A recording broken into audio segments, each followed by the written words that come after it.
voiture 0 est sur la ligne de départ.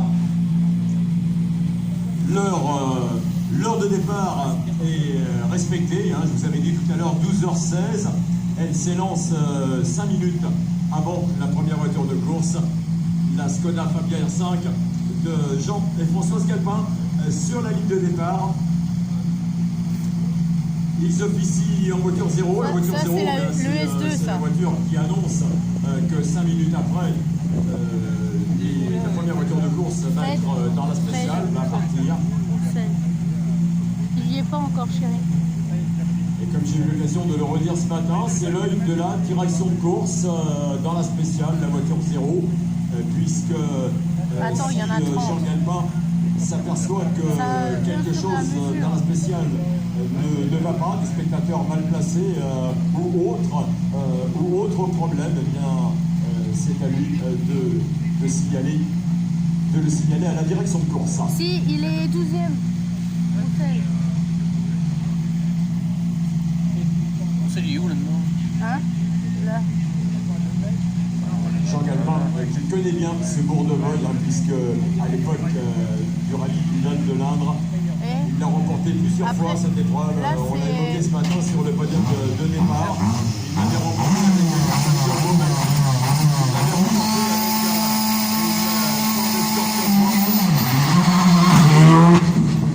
Oh la vache! Voilà. Il était prêt là! C'est la façon dont démarrent les voitures de classe R5. Peut-être que certains d'entre vous découvrent des autos extrêmement performantes, un tout petit peu moins performantes que les WRC. On aura tout à l'heure celle de Stéphane Bustelnik au départ, mais extrêmement performantes. Des voitures qui ont 4 roues motrices, qui ont une puissance moteur comprise entre 290 et 300 chevaux. Et tout ce qui va bien, ce sont des petites WRC, ce sont des voitures qui aujourd'hui remportent les rallyes en France et un petit peu partout d'ailleurs, puisque les constructeurs depuis quelques années se sont lancés dans la production de ces voitures de classe R5. On y retrouve Ford avec sa Ford Fiesta, on y retrouve Skoda bien évidemment, qui cartonne avec ses Skoda Fabia, avec l'Evo qui est apparu il y a quelques mois maintenant, on les a vus en France il y a quelques semaines. Volkswagen avec la Polo, et puis Citroën avec déjà la DS3 et puis la C3, puisque le garçon qui est en tête actuellement du classement provisoire ici, Benoît Vaillant, est au volant d'une C3 R5. Peugeot avait tenté le coup avec la 208 T16, mais bon, ça n'est pas allé plus loin, ils n'ont pas insisté. Et puis Hyundai, bien évidemment, puisqu'on en a une ici, une Hyundai i20 R5, c'est celle qui est pilotée par Yann Bozek, et en championnat de France, quelques-unes qui roulent également. Voilà, les constructeurs ont construit, je vous l'ai dit, dans cette classe R5. Voiture qui, je le rappelle, accumule les victoires. Maintenant, il est difficile en France, entre autres, en ce qui nous concerne, que ce soit dans les rallyes régionaux ou les rallyes nationaux, il est compliqué d'aller remporter un rallye avec une autre voiture que la classe R5. Certains y arrivent. On a Jean-Sébastien Vigilon là, qui est allé remporter le rallye Vienne-Aiglane il y a quelques semaines avec la Clio F2000. Mais lorsqu'il y a un gros plateau en R5, il est bien évident qu'il est difficile d'aller leur chipper la victoire. Là, une seule voiture pour contrecarrer les pilotes au volant de voitures de la classe R5, c'est la DS3 WRC de Stéphane Bustelnik, le garçon qui l'avait emporté ici l'année dernière. Alors on va voir si Stéphane Bustelnik va être capable d'endiguer le cheminement des R5 qui sont actuellement devant lui, entre autres celle de Benoît Vaillant et de Michel Morin. Michel Morin, hier, il était chez lui lors du prologue. On a pu se dire, bon, il connaît parfaitement les routes, il est très très bien.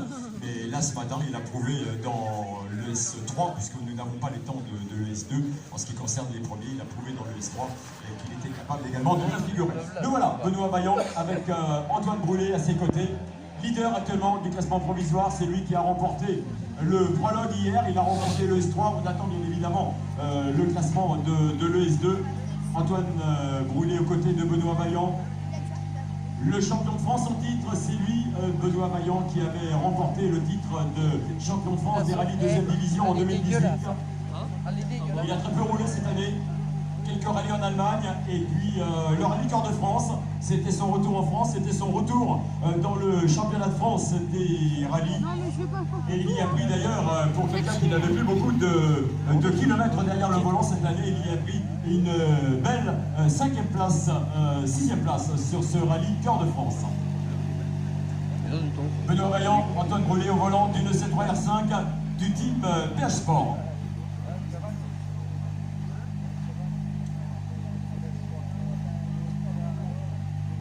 Voilà, il a réalisé un très bon coup ce matin, tout à l'heure, là, dans le S3, puisqu'il y a un écart de 14 secondes entre Benoît Vaillant et Michel Morin qui a réalisé le deuxième temps.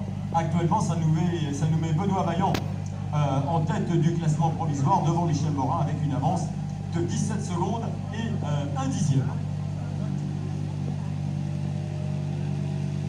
Voilà, Benoît Vaillant qui va partir à l'heure, Michel et Carole Morin qui pointent juste derrière, là, qui vont prendre leur départ à la suite.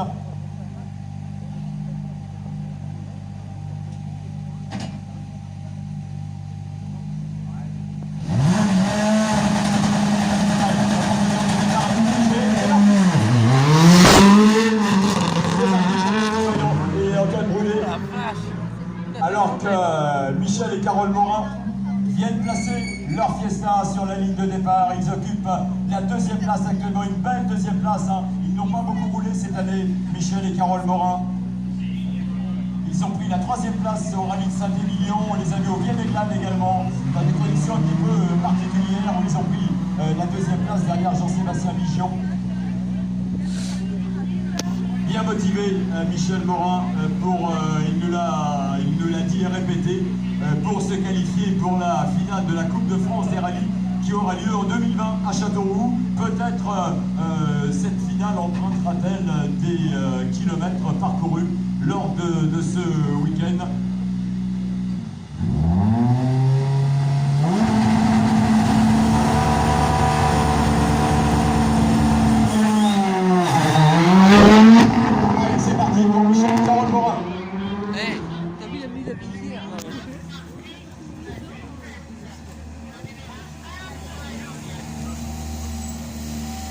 Stéphane et Apustelik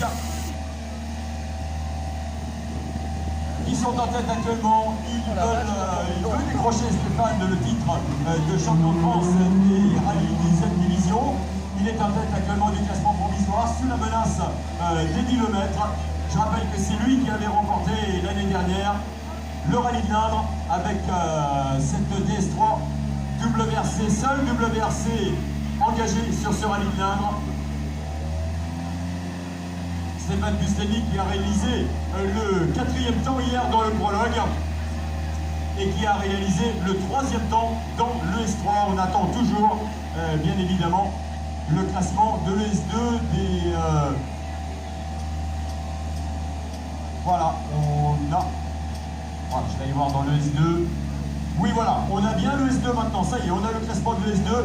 C'est bien Benoît Vaillant qui a réalisé également le meilleur temps dans le S2 devant Pierre Rocher et Michel Morin et Stéphane Busteni qui a réalisé le 4e temps dans cette ES2.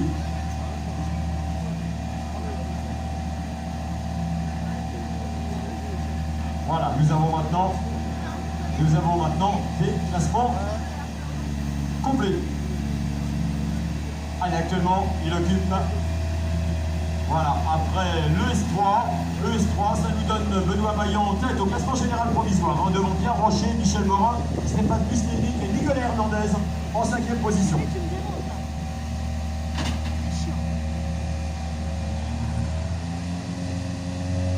Voilà, effectivement.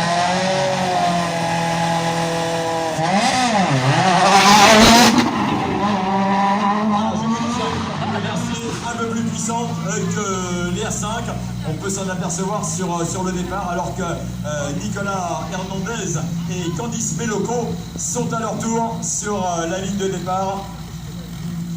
Ils avaient réalisé le 5e temps hier dans le prologue.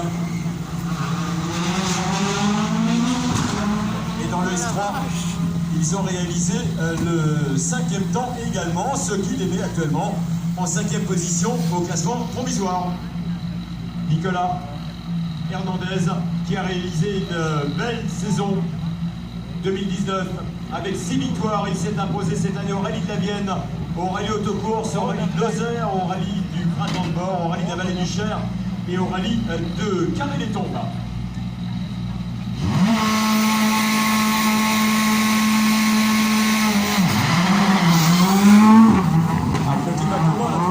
Du classement provisoire. Voilà, Pierre et Martine Rocher au départ maintenant. Ils ont réalisé hier le 3e temps dans le prologue. Dans la spéciale précédente, ils ont réalisé le 4e temps. On les retrouve actuellement en 2e position du classement général provisoire avec 22 secondes et 6 dixièmes d'écart sur Benoît Vaillant. Pierre Rocher qui a très peu roulé cette année, c'est son 2e rallye sur asphalte après le Cœur de France où il a pris une belle 5e place. On l'a vu un petit peu sur la terre, d'ailleurs il ira disputer dans quelques semaines le Quart du Vaucluse et il terminera cette saison avec le rallye du Var, une saison un petit peu particulière pour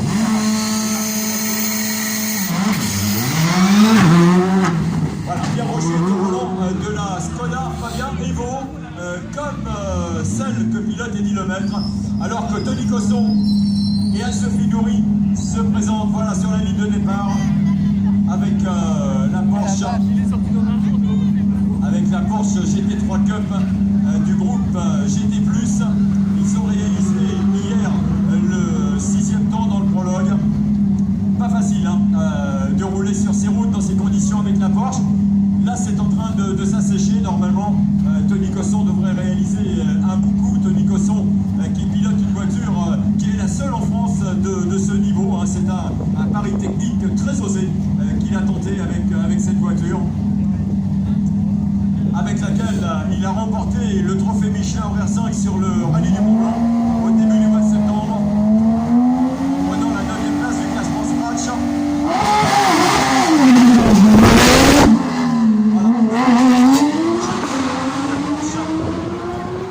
On ne s'en lasse pas, alors que Eddy Lemaitre et Thomas Chauffret viennent se positionner sur la ligne de départ.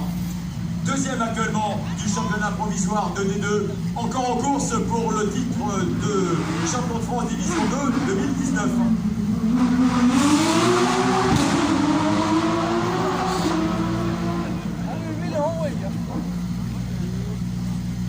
Voilà, Tony Cosson qui a réalisé le 8e chrono dans le S3. Je regarde le chrono d'Eddy Lemaitre. Il a réalisé le chrono juste devant le 7e temps dans le S3 Eddy Lemaitre. Eddy Lemaitre, on le retrouve actuellement au classement général provisoire en 7e position, alors que Tony Cosson, en tête du groupe GT+, occupe actuellement la 6e place du classement provisoire après le S3.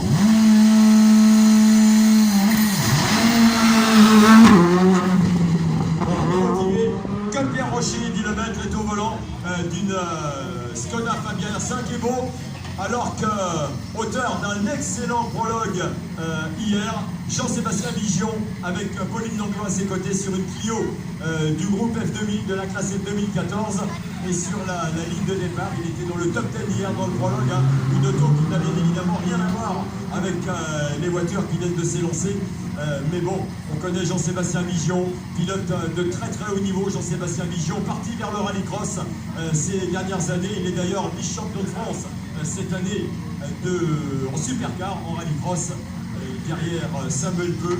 Il a réalisé une belle saison en rallycross. C'était lui le vainqueur de la finale de Châteauroux en 2008 avec une Clio Maxi. Et je peux vous dire qu'il a une petite idée à la tête. C'est d'essayer l'Imax. Voilà, vous vous rendez compte, ça n'a rien à voir avec l'R5. C'est dire que le garçon, plus loin, il s'en occupe avec le pied droit. Allez, avec une Skoda Fabia R5 également sur la ligne de départ. Thierry Scondali avec Alexis Maillefer. Thierry Scandali qui pilote habituellement une Mitsubishi Lancer qui a été un petit peu froissé il y a 15 jours à la finale d'Albi.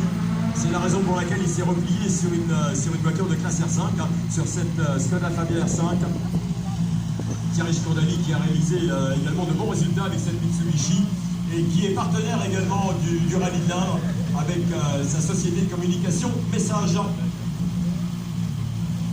Voilà, je jette un œil sur ce que nous a fait Thierry Scandali, que l'on retrouve actuellement.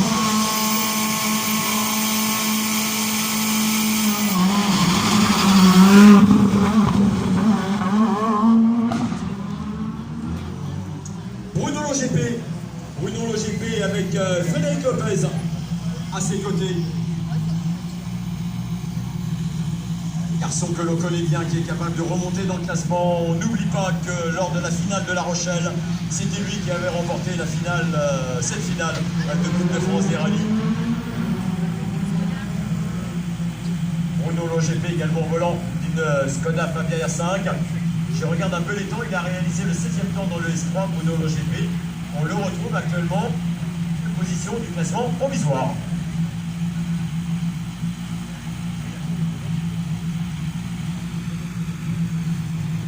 Bruno LoGP qui connaît bien les routes de la région Centre-Val de Loire.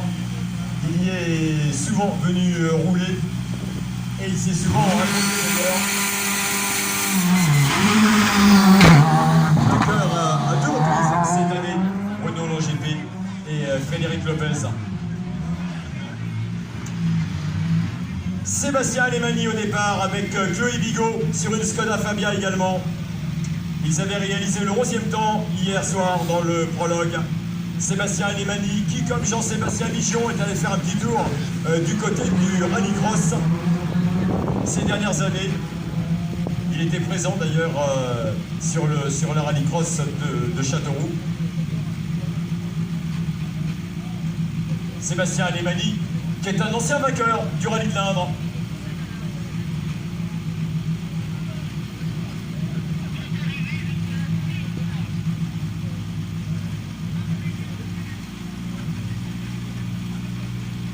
Sébastien Alemany a remporté cette année, il a remporté le rallye de Normande, il a remporté le rallye des Salines.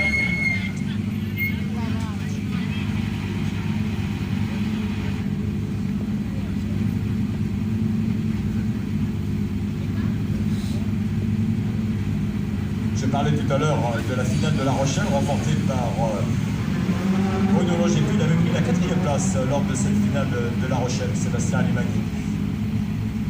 Voilà, alors qu'au départ,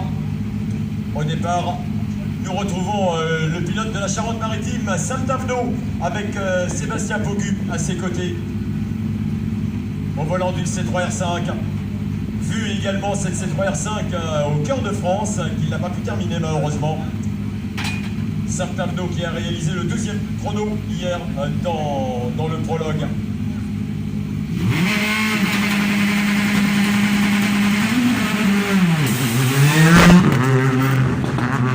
Sam Tavenot, on le retrouve actuellement en 13e position du classement provisoire après le S3.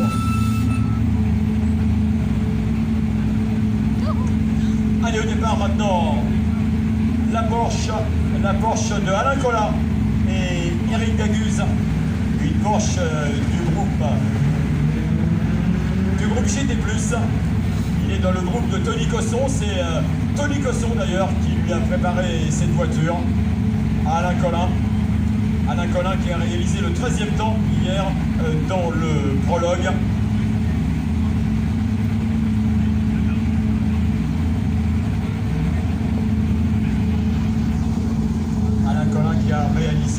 Qui a remporté 2 reprises le groupe GT+, cette année. C'est le rallye du Ternois.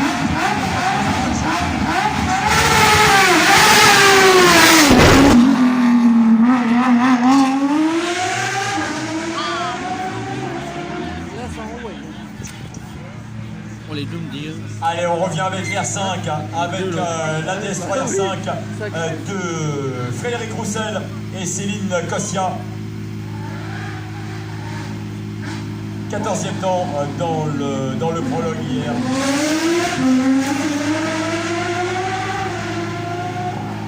Frédéric Roussel qui a beaucoup roulé cette année.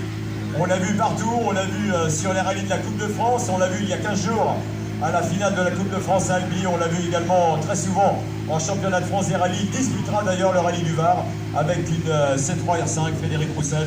On l'a vu également avec d'autres autos, avec des petites autos, un garçon qui a disputé 25 ou 26 rallyes.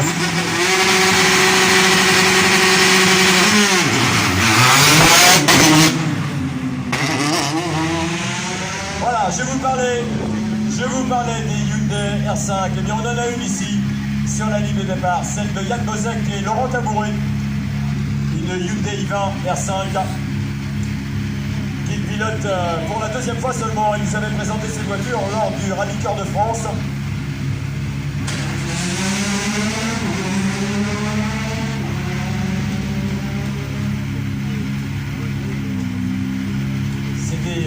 Toute première expérience pour lui avec cette voiture, lui qui roulait en Mitsubishi R4 entre autres l'année dernière. Il a pris cette année avec cette Hyundai R5, il a pris la 14e place du Rallye Cœur de France.